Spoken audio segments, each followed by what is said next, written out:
So great day in Tel Aviv. అంతా సన్నీగా ఉంది, jacket లేదు, ఏం లేదు, చాలా బ్యూటిఫుల్ ఉంది టెల్ అవీవ్. ఇవాళ మీకు చూపిస్తాను ఎంత అద్భుతమైన సిటీనో. అసలు పార్టీ సిటీ, తర్వాత కల్చరల్ ఎక్స్పీరియన్స్ ఉంది, ఏం కావాలంటే దొరుకుతుంది టెల్ అవీవ్లో. So beautiful sunny day Tel అవీవ్లో. జాకెట్ వదిలేశాను, చూడండి టెల్ అవీవ్ ఎలా ఉందో.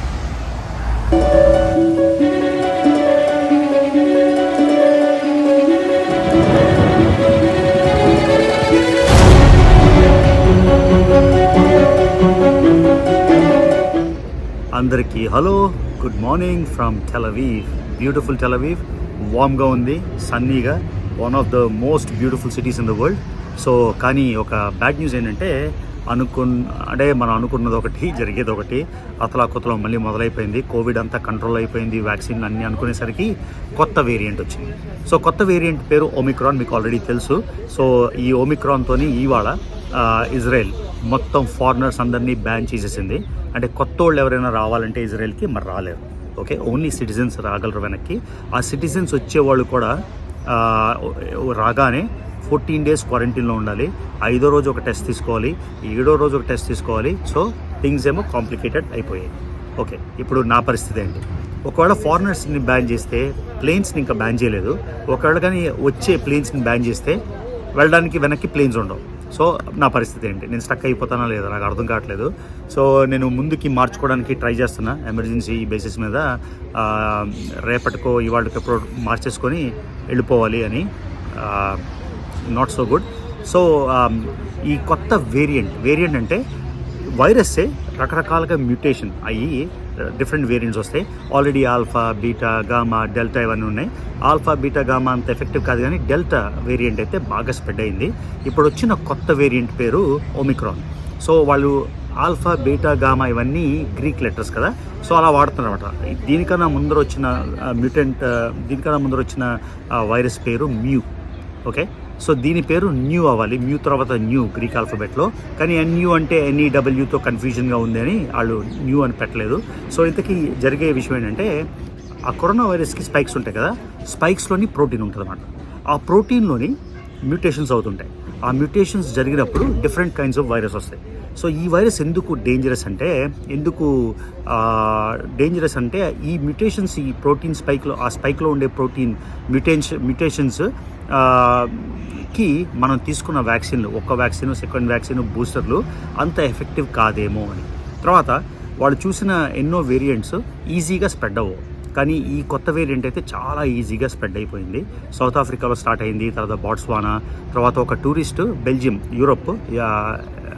యూరోప్లో ఒక టూరిస్ట్ బెల్జియం ఆయన ఈజిప్ట్ వెళ్ళి ఈజిప్ట్ నుంచి బెల్జియం స్ప్రెడ్ చేశాడు. ఆ బెల్జియం తర్వాత జర్మనీ, ఇప్పుడు 6-7 కంట్రీల్లో ఆల్రెడీ వచ్చేసింది. న్యూయార్క్ సిటీ, అమెరికాలో కూడా హై అలర్ట్ పెట్టేసి మొత్తం ఏదో సమ్ హై అలర్ట్ ఉంది. సో ఒక డాక్టర్తో మాట్లాడితే, నాకు తెలిసిన పెద్ద డాక్టర్తో, ఆయన ఏమంటాడంటే వ్యాక్సిన్ తీసుకున్నా కూడా వ్యాక్సిన్ అంత ఎఫెక్టివ్ కాకపోవచ్చు అని. అంటే వ్యాక్సిన్ వల్ల ఈ ప్రాబ్లం అరికడతామో లేదా నాకు తెలియదు, కానీ ఆయన చెప్పింది ఏంటంటే కోవిడ్ పిల్స్ వాడితే ప్రాబ్లం లేదు, కానీ వ్యాక్సిన్ అంత ఎఫెక్టివ్గా అయ్యిండకపోవచ్చు, ఎందుకంటే కొత్త మ్యూటేషన్తో ప్రోటీన్స్ ఎలా స్పైక్ అయ్యో తెలియక. అది విషయం. తర్వాత ఇది చాలా కంటేజియస్, అంటే ఈజీగా స్ప్రెడ్ అయిపోతుంది ఒకళ్ళ నుంచి ఒకరికి. సో ఆల్రెడీ ఇజ్రాయెల్కి ఒక కేసు వచ్చేసిందంట. ఎవరో సౌత్ ఆఫ్రికా ఆయన వచ్చారు. జనాలు ఏమంటున్నారంటే ఎన్ని బ్యాన్లు వేసినా, ఎంత ట్రాఫిక్ ఆపేసినా, ఎంత మనుషులను ఆపేసినా, ఎంత టూరిస్టులని రానివ్వకపోయినా స్ప్రెడ్ అయ్యేదైతే స్ప్రెడ్ అవుతుంది, ఆగదు. ఎందుకంటే ఈజీగా చాలా కంటేజియస్ కాబట్టి ఒక్క కేసున చాలు ప్రపంచం ఇదంతాను అని. సో ఇప్పుడు ఇజ్రాయెల్లోని హై అలర్ట్. తర్వాత ఇజ్రాయెల్ ఒక స్పై టెక్నాలజీ ఉందంట. నేను ఇప్పుడే చదివి ఆశ్చర్యపోయాను. స్పై టెక్నాలజీతోని అదేదో ఒక టాప్ సీక్రెట్ టెక్నాలజీ, ఫోన్ ద్వారా ఎవరెవరికి వైరస్ ఉందో చెప్తారంట. నాకు ఇంకా బుర్ర పని చేయట్లేదు ఎలాగా అని. ఒకసారి దాని గురించి చదవండి, నాకు ఇంకా డీటెయిల్స్ దాని గురించి తెలిస్తే మీకు ఎక్స్ప్లెయిన్ చేస్తాను. సో ఫోన్ ద్వారా వాళ్ళు ఇప్పుడే గవర్నమెంట్ ఏమో ఆల్రెడీ చెప్పిందంట సీక్రెట్ స్పై ఏజెన్సీకి, ఆ ఫోన్ ద్వారా ట్రాక్ చేసి ఎవరెవరికి ఆ వైరస్ ఉంది, ఎవరెవరికి దగ్గర నుంచి ఆ వైరస్ని కంట్రోల్ చేయొచ్చు, ఈ ఇన్ఫర్మేషను. సో నేనే ఫుల్ అబ్బురపడిపోయాను. అంటే ఫోన్ ద్వారా ఎవరెవరికి ఉందో, అంటే అది ఆ ఇజ్రాయెల్ స్పెషాలిటీ. చిన్న దేశం, 1 కోటి మంది పాపులేషన్, అంటే ఒక ఢిల్లీయో, ముంబైయో, కలకత్తా, హైదరాబాద్ దానిలో సగం పాపులేషను. ఇంత అడ్వాన్స్ టెక్నాలజీ ఉన్న దేశం వైజాగ్ డిస్ట్రిక్ట్ అందులో ఉంటుందేమో, అంటే అప్రాక్సిమేట్గా చెప్తున్నా చూచాయిగా. వైజాగ్ ఒక ఉత్తరాంధ్ర అంత ఉంటుంది మొత్తం దేశం అంతా.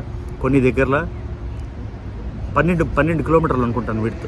ఇంత చిన్న దేశం, ఎంత టెక్నాలజికలీ అడ్వాన్స్డ్, అసలు చూస్తుంటేనే అసలు అనిపిస్తుంది. అదే కాకుండా సెక్యూరిటీ, చుట్టుపక్కల ఇజ్రాయెల్కి ఉండేది ఎనిమీస్. పైన లెబనాన్ పడదు, పక్కన సిరియా పడదు, జోర్డన్తో ఫ్రెండ్లీ రిలేషన్స్ ఉన్నాయి కానీ తర్వాత సౌత్లోని ఇటుపక్క సౌదీ అరేబియా, ఈ కింద ఈజిప్ట్, అన్ని Muslim countries they are against Israel. అయినా కూడా చూడండి ఎలా నిలదొక్కుంటున్నారో టెక్నాలజీ వైజ్ కానీ, సెక్యూరిటీ వైజ్ కానీ, ఆర్మ్స్ గురించి కానీ. అందుకే అసలు హ్యాట్స్ ఆఫ్ ఇజ్రాయెల్కి. తర్వాత ఇప్పుడు నా పరిస్థితి ఏంటో నాకే అర్థం కావట్లేదు. అంటే ఉంటానా, వెళ్ళిపోతానా, ఇక్కడ స్టక్ అయిపోతానా ఏం తెలీదు. నేను ఎయిర్లైన్తో మాట్లాడుతున్నా, వాళ్ళు మళ్ళీ కాల్ చేస్తూ ఉన్నారు. అంటే ఒకవేళ అడ్వాన్స్ చేసుకొని ట్రిప్ ఇక్కడ క్యాన్సిల్ చేసుకొని అమెరికా వెళ్ళిపోతే బెటర్ ఏమో అని. ఎందుకంటే మరి ప్లేన్స్ రాకపోతే మనం స్టక్ అయిపోతాం, మొత్తం మొదటికే మోసం అయిపోతుంది. మీరేం వరీ అవ్వకండి. ఇజ్రాయెల్లోని అద్భుతమైన వ్లాగ్స్ ఆల్రెడీ ఒక 12 రికార్డ్ చేశాను. జెరూసలంలోని ముస్లిం పార్ట్స్ ఆఫ్ జెరూసలం, అలక్సా అంటే చాలా చాలా చాలా చాలా పవిత్రమైన ప్రదేశం ముస్లిమ్స్కి. అక్కడికి ఎవ్వరు వెళ్ళలేరు. అలాంటి ఎవరు వెళ్ళారంటే ఆర్డినరీగా ఒక 2 గంటలు వెళ్ళి రావచ్చు. నేనేమో పొద్దున్న, మధ్యాహ్నం, ఈవినింగ్ అన్ని రకాల టైమ్స్లో వెళ్ళి అలక్సా మాస్లోకి వెళ్ళి అవన్నీ చేశాను. సో ముస్లిం జెరూసలం వచ్చేస్తుంది. తర్వాత యూదుల జెరూసలం, వెయిలింగ్ వాల్, అక్కడ కూడా షబాత్ నాడు అంటే శనివారం నాడు వాళ్ళ సీక్రెట్ డే స్టార్ట్ అయినప్పుడు ఆ వ్లాగ్ కూడా చేశాను. ఆ వ్లాగ్ కూడా మీకు వచ్చేస్తుంది. తర్వాత క్రిస్టియన్స్కి అయితే పాలెస్టీన్ వెళ్ళి బెత్లహేమ్లో జీసస్ క్రైస్ట్ బర్త్ ప్లేస్, తర్వాత మిల్క్ గ్రాటో చర్చ్ అని ఒక సిగ్నిఫికెంట్ ప్లేస్ ఉంది. మదర్ మేరీ, చిన్న యేసుకి పాలు పట్టినప్పుడు ఆవిడ రొమ్ముల నుండి కొంచెం పాలు ఒక స్టోన్ మీద పడిపోతే ఆ స్టోన్ వైట్గా అయిపోయింది. ఆ వైట్ పౌడర్తోని ఎవరైనా పిల్లలు కలగకపోతే అది కలిపితే పిల్లలు పుడతారంట. ఏవో మహిమ అని చెప్పారు ఆ చర్చ్. తర్వాత జెరూసలం వచ్చి ఎక్కడ గెత్సెమనే గార్డెన్, ఎక్కడైతే జీసస్ క్రైస్ట్ని రోమన్ సోల్జర్స్ అరెస్ట్ చేశారో, తర్వాత stations 14 stations of the cross ఉన్నాయి. ఎక్కడ ఆయనకి పనిష్మెంట్ డిక్లేర్ చేశారో, ఎక్కడ ఆయన సిలువ వేసుకున్నాడో, ఎక్కడ మేకులు కొట్టారో, ఎక్కడ సిలువ వేసి తర్వాత ఆయన టూంబ్ అన్నీ రికార్డ్ చేశాను. తర్వాత పాలెస్టీన్లో రికార్డ్ చేశాను, డెడ్ సీ రికార్డ్ చేశాను. వ్లాగ్స్ గురించి ఏం వరీ లేదు, అట్లీస్ట్ 12-14 వస్తాయి. సో ఇప్పుడు టెలవీవ్లో వెళ్తున్నా ఒక ఇండియన్ రెస్టారెంట్కి. ఆ తర్వాత టెలవీవ్లో గ్యాస్ బెలూన్ ఉంది, అంటే బెలూన్ రైడ్, అది కూడా చేస్తాను ఇవాళ.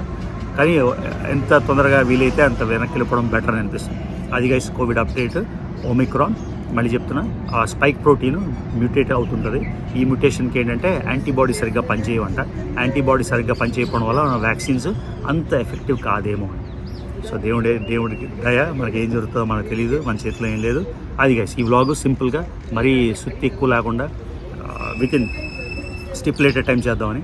ఇది టెలవీవ్లో చాలా బ్యూటిఫుల్ డే. ఒక్కసారి మీకు అలా సర్కిల్ చేసి చూపిస్తాను. అది గైస్. సో వ్లాగ్స్ అయితే మీకు రోజు 8:15 కల్లా వచ్చేస్తాయి మార్నింగ్. అది విషయం. సో అద్భుతమైన ఇజ్రాయెల్, అద్భుతమైన Tel Aviv, beautiful city. Stay tuned for vlogs. ఇంకా రవి తెలుగు ట్రావెలర్ ఛానల్కి సబ్స్క్రైబ్ చేసుకున్నట్టయితే మర్చిపోకుండా రవి తెలుగు ట్రావెలర్ ఛానల్కి సబ్స్క్రైబ్ చేసుకోండి, వీడియోస్ లైక్ చేయండి. See you guys in the next vlog. Quick update అంతే.